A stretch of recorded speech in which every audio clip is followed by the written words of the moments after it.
Os fios são compostos por duas partes. A parte visível a olho nu é denominada talo ou haste. A parte que não é perceptível a olho é denominada raiz. Os fios, eles são basicamente compostos por três estruturas. Essas três estruturas recebem o nome de cutícula, córtex e medula. A cutícula ela é uma estrutura que vai revestir externamente esse fio e ela tem a função principal de proteger o córtex. A cutícula basicamente é formada por queratina e ceramidas. A cutícula é como se fosse uma escama de peixe. Quando ela está saudável, essas escamas estão alinhadas, promovendo uma intensa maciez e brilho. Quando elas não estão saudáveis, as cutículas estão abertas, apresentando frizz e fios quebradiços. A cutícula possui um mecanismo de abertura e fechamento, que é influenciado pela temperatura e pelo pH. Isso vai determinar através de substâncias ácidas, alcalinas ou neutras. Além da cutícula, outra estrutura principal é o córtex. O córtex reveste internamente o fio.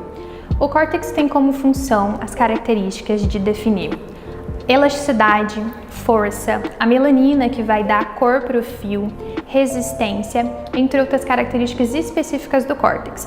O córtex, então, é a parte principal do fio que vai determinar as suas características.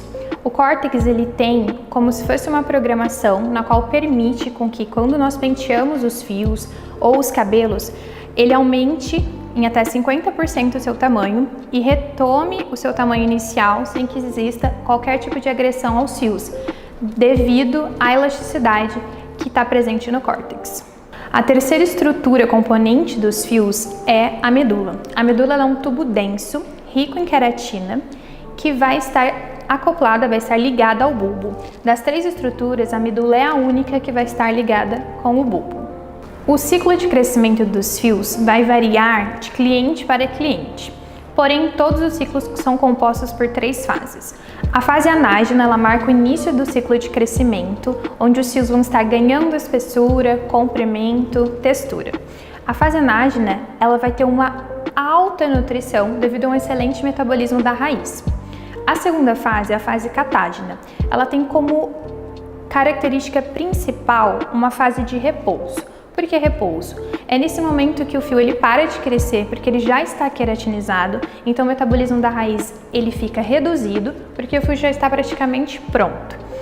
Logo após a fase catágena, nós vamos ter a fase telógena. A fase telógena é uma fase que antecede a queda. O fio ele vai estar em repouso, esperando um estímulo externo ou interno que faça com que ele caia. Logo depois que esse fio cair, reiniciando esse ciclo, volta ao início e nós temos novamente a fase anágena. Os fios apresentam graus de porosidade. E quando nós falamos de porosidade, é em relação à absorção e excreção de água e componentes específicos. Existe a porosidade alta, média e baixa. Fios com porosidade baixa estão com as cutículas extremamente fechadas. Então isso impede uma absorção de água e de componentes específicos. Então no caso de fios com porosidade baixa, nós temos que o produto não vai ser absorvido de maneira correta. Provavelmente o seu procedimento vai ter uma durabilidade reduzida.